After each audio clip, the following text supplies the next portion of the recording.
Hello students, welcome to my YouTube channel and welcome to NCERT line by line frame problem series. और इस series में बेटा हम लोग डिस्कस कर रहे हैं एनसीईआरटी की लाइन बाय लाइन से फ्रेम किए हुए क्वेश्चंस। तो लास्ट में बेटा वर्क एनर्जी पावर में हम लोगों ने अपना फोर्थ सेशन कंप्लीट कर लिया था। तो बेटा आज हम लोग स्टार्ट करेंगे अपना फिफ्थ सेशन।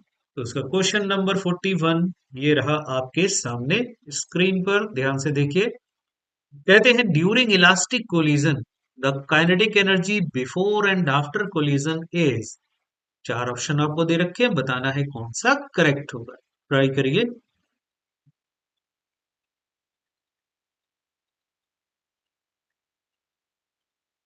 तो कौन सा ऑप्शन सही हो जाएगा? During elastic collision kinetic energy before and after collision क्या रहती है? कांस्टेंट रहती है कि नॉट कांस्टेंट कि जीरो कि नन ऑफ दिस? कौन सा ऑप्शन करेक्ट होगा? कांस्टेंट। फर्स्ट वाला ऑप्शन करेक्ट हो जाएगा। ठीक है, याद रखिएगा इलास्टिक कोलिजन में kinetic energy before and after collision constant रहती है। इन इलास्टिक में और परफेक्टली इन इलास्टिक में क्या होती है? कांस्टेंट नहीं रहती है ना, उसमें काइनेटिक एनर्जी का लॉस होता है। अच्छा, तीनों में अगर पूछा जाए मोमेंटम के बारे में तो मोमेंटम किसमें कंजर्व रहता है, किसमें कंजर्व नहीं रहता है? तीनों में, इलास्टिक कोलिजन हो चाहे इन इलास्टिक कोलिजन हो चाहे परफेक्टली इन इलास्टिक कोलिजन हो, मोमेंट याद रखिएगा बेटा कि तीनों में कंजर्व रहता है। क्वेश्चन नंबर 42 पर आते हैं। कहते हैं momentum of system is conserved in elastic collision, in elastic collision, perfectly in elastic collision, all of these. ठीक है, स्क्रीन को पॉज करके क्वेश्चन को ट्राई करिए, अब तो आसानी से सॉल्व कर लेंगे आप इसको।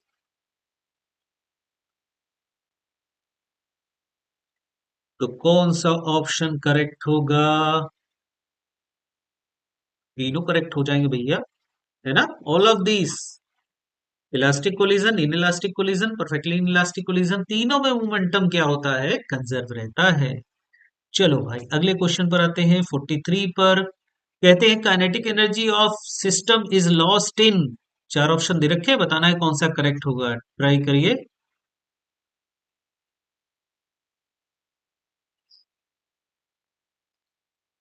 कौन सा सही हो जाएगा भाई? किस में लॉस्ट करती है काइनेटिक एनर्जी? इलास्टिक कोलिजन में लॉस्ट करती है? नहीं। इन इलास्टिक कोलिजन में हाँ, इसमें लॉस्ट करती है। परफेक्टली इन इलास्टिक कोलिजन में हाँ, इसमें भी लॉस्ट करती है। तो कौन सा ऑप्शन करेक्ट हो जाएगा फिर? फोर्थ वाला, both two and three. Clear हुआ सबको? ओके, अगले क्वेश्चन पर आते हैं। क्वेश्चन नंबर 44 क्या कह रहे हैं बेटा, देखो। A mass m moving with u collides with 2m at rest. Find ratio of velocities after collision if collision is elastic. Screen को पॉज करके ट्राई करिए। चार ऑप्शन दे रखे हैं, बताओ भाई कौन सा सही होगा।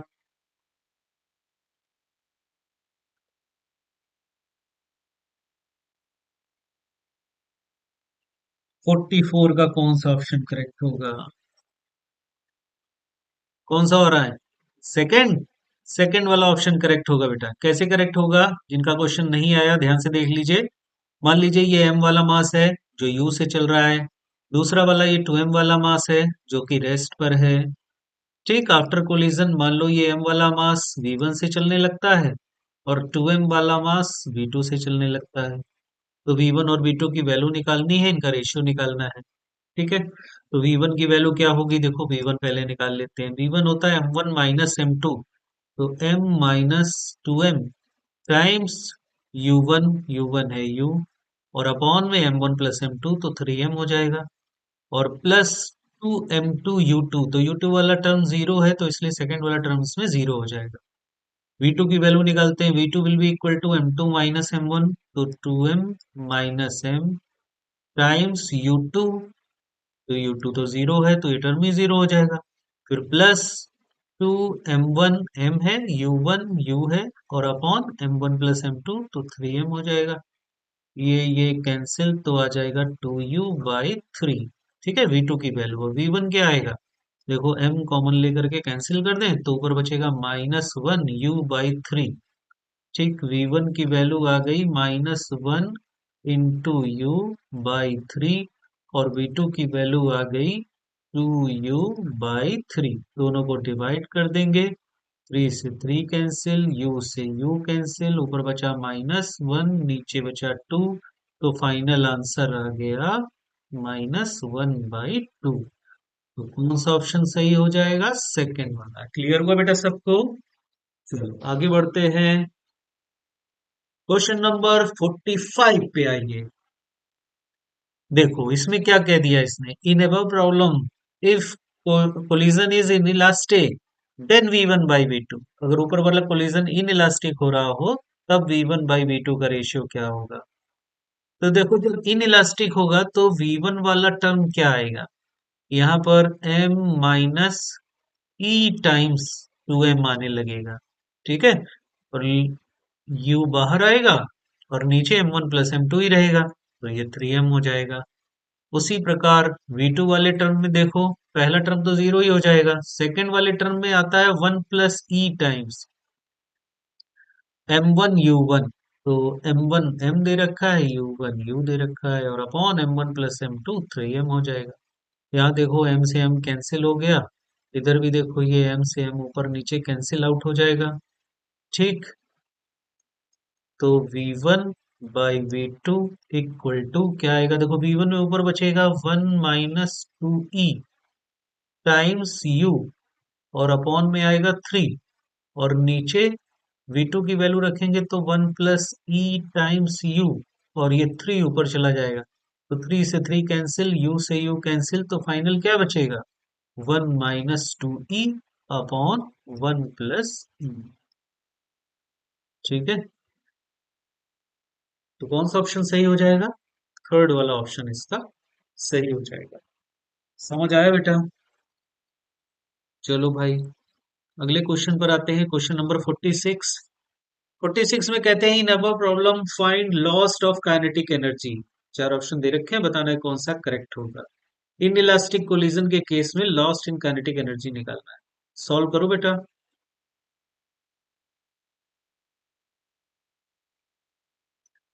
लॉस्ट इन काइनेटिक एनर्जी का फॉर्मूला क्या होता है? डेल्टा के equal to half m1 m2 upon m1 + m2। m1 हो गया m, m2 हो गया 2m अपॉन m1 + m2, तो 3m हो जाएगा। ब्रैकेट में u1 - u2 का होल स्क्वायर, तो u1 u है, u2 0 है, का होल स्क्वायर 1 - e²। तो m से m देखो कैंसिल, ये 2 से 2 कैंसिल, तो ये आ जाएगा 1/3 टाइम्स m u², और ब्रैकेट में 1 - e²। कौन सा ऑप्शन करेक्ट होगा? सेकंड वाला ऑप्शन इसका करेक्ट हो जाएगा। समझ आया बेटा? चलो आगे बढ़ते हैं। क्वेश्चन नंबर 47 पर आते हैं। 47 में कहते हैं मास 2m moves with u strikes on mass m at rest. If collision is perfectly inelastic, then velocity of combined mass after collision. Perfectly inelastic collision है। चार ऑप्शन दे रखे हैं, बताना है कौन सा करेक्ट होगा। ट्राई करिए।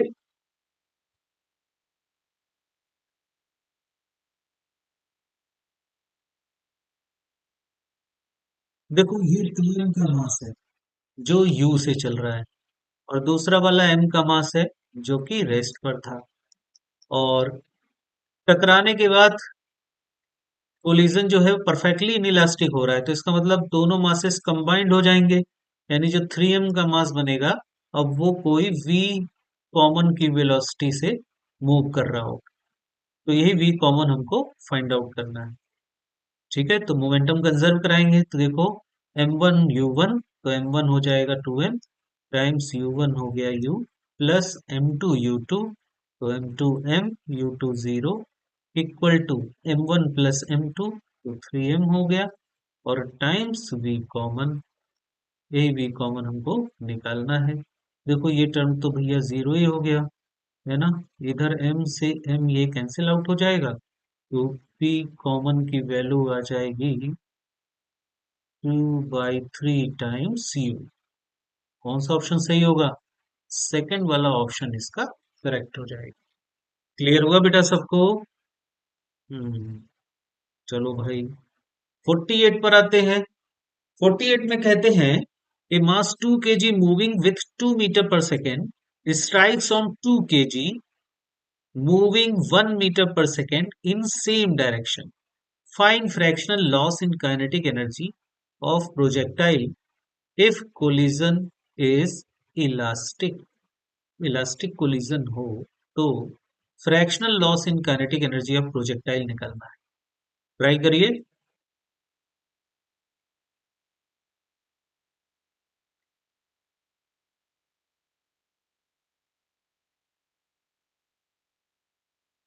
आई होप क्वेश्चन को सॉल्व कर लिया होगा आपने। तो fractional loss in kinetic energy of projectile होता है 1 - V1 अपॉन U1 का स्क्वायर।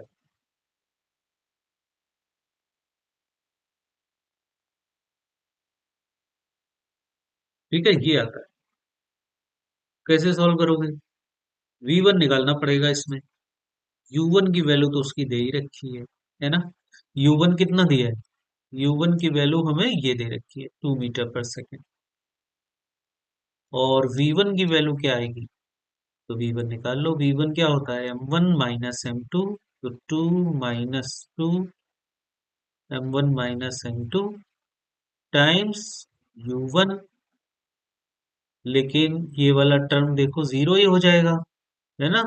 तो इसको लिखने की जरूरत ही नहीं, प्लस दूसरे वाले टर्म पे आ जाओ।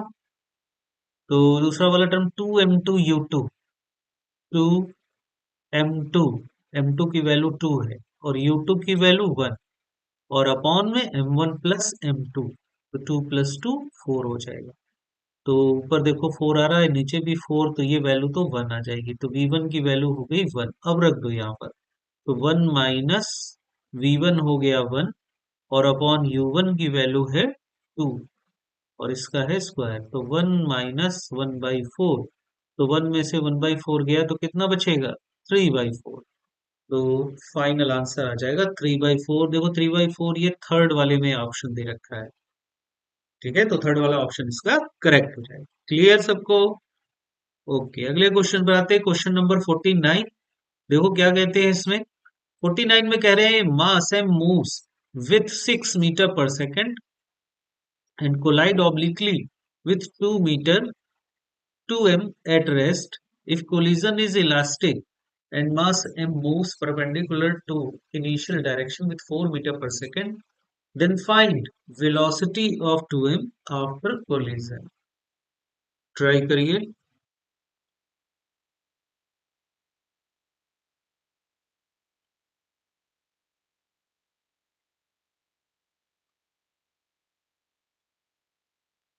सॉल्व कर लिया होगा बेटा। चलो आंसर मैच कराएं। देखो m वाला जो मास दे रखा है वो चल रहा है 6 मीटर पर सेकंड से, और ये कोलाइड करता है 2m वाले मास के साथ जो कि रेस्ट पर रखा हुआ है। अब देखो कोलिजन के बाद क्या होता है, कहते हैं जो m वाला मास है ये परपेंडिकुलर डायरेक्शन में 4 मीटर पर सेकंड से चला जाता है, तो मतलब ऊपर की तरफ जाएगा। नीचे भी कंसीडर कर सकते थे। चलिए एक डायरेक्शन में कोई कंसीडर करते हैं, ये 4 मीटर पर सेकंड से इधर चला जाता है। तो जो दूसरा वाला मास है 2m वाला, है ना, जो दूसरा वाला मास है 2m वाला, पूछ रहे हैं उसकी वेलोसिटी क्या होगी आफ्टर कोलिजन। ये इधर कहीं जा रहा होगा, मान लो वेक्टर v से जाता है, तो यही वेलोसिटी निकालनी है। मोमेंटम कंजर्व करा देते हैं। चलिए देखिए, इनिशियल मोमेंटम पहले वाले का कितना हो जाएगा? m × 6, फिर प्लस दूसरे वाले का मोमेंटम 0 हो जाएगा। अच्छा, अब इसको ऐसे कंसीडर कर लो कि हॉरिजॉन्टल वाला मोमेंटम x डायरेक्शन में है, मतलब इधर की तरफ डायरेक्शन आप x कंसीडर कर लो, और ऊपर की तरफ कंसीडर कर लो y। तो वेक्टर फॉर्म में वैल्यू आ जाएगी, क्योंकि आंसर में वेक्टर में निकालना है। तो पहला मोमेंटम पहले वाले ब्लॉक का ये हो जाएगा आई कैप के फॉर्म में, फिर प्लस 0, क्योंकि दूसरा वाला मास रेस्ट पर है। फिर उसके बाद आफ्टर कोलिजन मोमेंटम कंजर्व रहेगा, तो आफ्टर कोलिजन हो जाएगा 4m(j), और प्लस दूसरे वाले का मोमेंटम हो जाएगा 2m वेक्टर v। तो वेक्टर v ही हमें निकालना है। तो m देखो कॉमन लेकर के कैंसिल आउट हो जाएगा, 2 से और कैंसिल आउट कर दीजिए, तो ये 3i कैप इक्वल टू ये 2j कैप और प्लस वेक्टर वी। तो वेक्टर वी की वैल्यू आ जाएगी यहाँ से 3 i कैप -2 j कैप। तो 3 i कैप -2 j कैप कहाँ है भाई? फोर्थ वाले ऑप्शन में है। समझ आया बेटा सबको? ठीक है, चलो अगले क्वेश्चन पर आते हैं। Question number 50।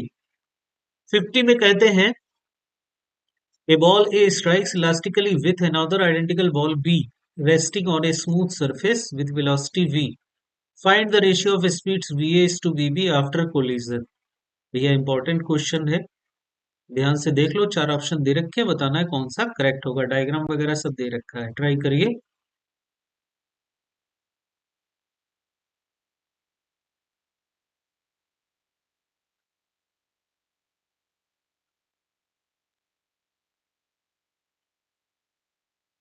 हाँ भाई, आंसर मैच करा लिया होगा आपने। चलो सॉल्व इसका सोल्यूशन देखते हैं कैसे सॉल्व करेंगे इसको। देखो, इसकी जो वेलोसिटी है ये v, इस वेलोसिटी के, ये वेलोसिटी इस डायरेक्शन में होगी, इसके हम दो कंपोनेंट बना सकते हैं। एक तो देखो, ये वाली जो लाइन होगी जो इनके सेंटर को मिला रही है, एक उसके परपेंडिकुलर कंपोनेंट बनेगा, ये बन जाएगा v sin 30 वाला। और एक इसके अलोंग बनेगा, ये अलोंग वाला बनेगा v cos 30 वाला। तो इसका मतलब v cos 30 से ये दूसरे वाले मास से अलोंग दी सेंट्रल लाइन टकराएगा। अब चूंकि ये वाला मास भी m का है और ये वाला मास भी m का है, दोनों के मासेस सेम है, तो आफ्टर कोलिजन ये वाले मास की जो ये वेलोसिटी होगी फर्स्ट वाले मास की, वो जीरो हो जाएगी और दूसरे वाले मास को इतनी ही वेलोसिटी मिल जाएगी। वेलोसिटी एक्सचेंज हो जाती है ना जब सेम मास होते हैं, एक रेस्ट पर होता है और एक मूव कर रहा हो, तो वही वाला कॉन्सेप्ट लगेगा यहाँ पर। तो पहले वाले मास की जो इस डायरेक्शन की वेलोसिटी है वो v फाइनली क्या हो जाएगी? जीरो हो जाएगी और वो इसको मिल जाएगी अगले वाले को। तो अगले वाले की वेलोसिटी क्या हो जाएगी एक्सचेंज होने पर? इसकी जो वेलोसिटी होगी वो v cos 30 हो जाएगी। तो मतलब ये किसकी हो जाएगी? ये vb वाले की वेलोसिटी आ जाएगी हमारे पास। और VA वाले में देखो क्या हो रहा है, VA वाले का ये कंपोनेंट तो जीरो ही हो गया, तो अब बचा कौन सा? ये कंपोनेंट। तो उसके अंदर जो वेलोसिटी रहेगी A वाले के अंदर, वो VA is equal to v sin 30 रहेगी। तो अब VA अपॉन VB का रेशियो निकालना है, तो VA की वैल्यू हो गई v sin 30 और VB की वैल्यू हो गई v cos 30। तो v से v कैंसिल, sin 30 कितना होता है? 1/2 और cos 30 √3/2। ऊपर जाएगा, 2 से 2 कैंसिल, तो ये आ जाएगा 1/√3। कौन सा ऑप्शन सही हो जाएगा? फर्स्ट वाला ऑप्शन इसका करेक्ट हो जाएगा। बहुत अच्छा क्वेश्चन है, इंपॉर्टेंट क्वेश्चन है। एक बार इसको फिर से आप घर पे समझ लीजिएगा, अगर नहीं आता है तो बताइएगा, दोबारा बता देंगे। चलो भाई अगले क्वेश्चन पर आते हैं। क्वेश्चन नंबर 51 कहते हैं drop a ball drop from 5 metre height if e is equal to 1/2 find velocity after third rebound. Third rebound पर वेलोसिटी क्या होगी? ट्राई करिए।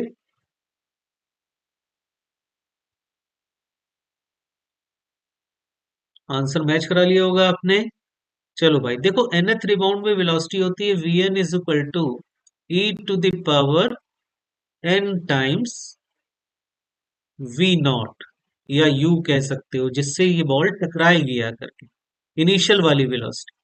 ठीक, इससे टकराएगी, ये बॉल इस साइड से आई और ये टकराई u की वेलोसिटी से। उसके बाद यहाँ पर फर्स्ट रिबाउंड हुआ, फिर उसके बाद ये सेकंड रिबाउंड हुआ, फिर उसके बाद यहाँ पर थर्ड रिबाउंड हुआ।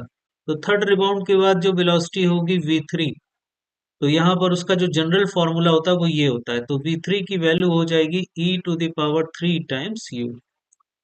अब e कितना दे रखा है? 1/2, तो इसका हो जाएगा q। और u कितना होगा? u की वैल्यू देखो √2gh के इक्वल हो जाएगी। तो 2g की वैल्यू 10 और h कितना दे रखा है? 5। तो कितना आएगा भैया ये बनेगा देखो 1/8 और रूट के अंदर ये बन जाएगा 100। 100 मतलब 10, तो 10/8 आएगा। तो 10/8 का मतलब डिवाइड करो,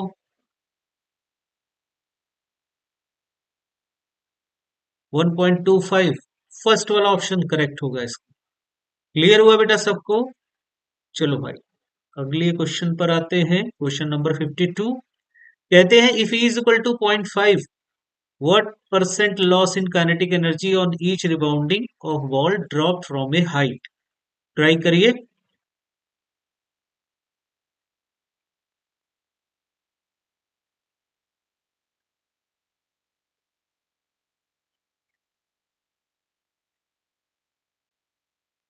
सॉल्व कर लिया होगा। चलो बेटा देखो, फ्रैक्शनल लॉस कितना होगा।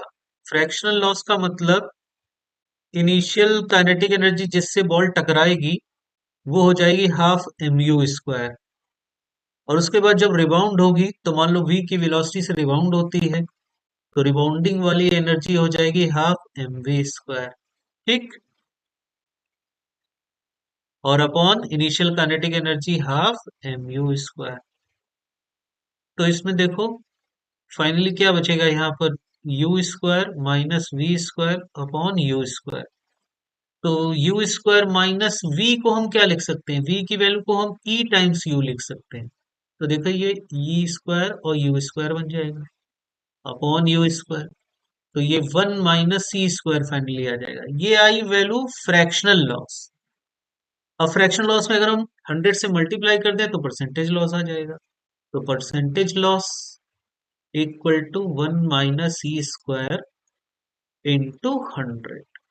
तो ये क्या बनेगा भैया, 1 - 1 - ई की वैल्यू कितनी दे रखी है, 0.5। 0.5 मतलब 1/2 है ना। तो 1/2 का स्क्वायर हो जाएगा तो 1/4 और इंटू 100। तो 1 में से 1/4 गया तो 3/4 इंटू 100। तो 4 से काट दो, ये 25 आ जाएगा। 75% लॉस हो रहा हो। समझ आया भाई? चलो भाई अगले क्वेश्चन पर आते हैं। 53 कहते हैं 53 में ये डायग्राम आपको दे रखा है, ई की वैल्यू बतानी है। ठीक है, 2 डायमेंशनल इन इलास्टिक कोलिजन है, ई की वैल्यू बतानी है। ट्राई करिए।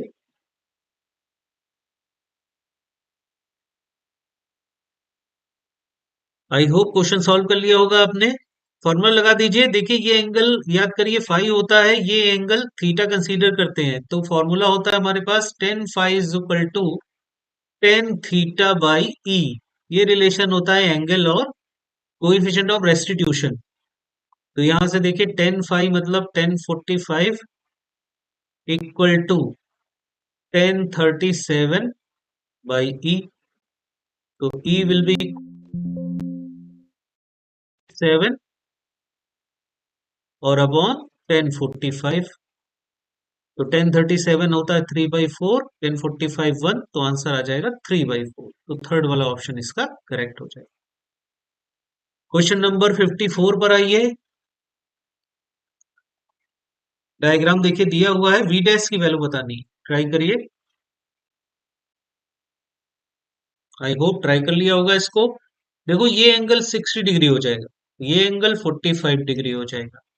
ठीक है। तो इसमें हम ये भी कॉन्सेप्ट लगा सकते हैं कि जो हॉरिजॉन्टल वाली वेलोसिटी कंपोनेंट होते हैं वो चेंज नहीं करते। तो क्या बनेगा कॉन्सेप्ट, देखो वी डैश कॉस 30 फाइनल वाली का जो हॉरिजॉन्टल कंपोनेंट होगा वो इनिशियल वाले के हॉरिजॉन्टल कंपोनेंट के इक्वल होगा। इसमें दोनों एंगल 45 हैं, तो ये v साइन 45 या v कॉस 45 कुछ भी लिख सकते हैं। तो v डैश कॉस 30 की वैल्यू हो जाएगी √3/2 इक्वल टू v साइन 45 1/√2। देखो इसको √2 इंटू √2 लिख सकते हैं।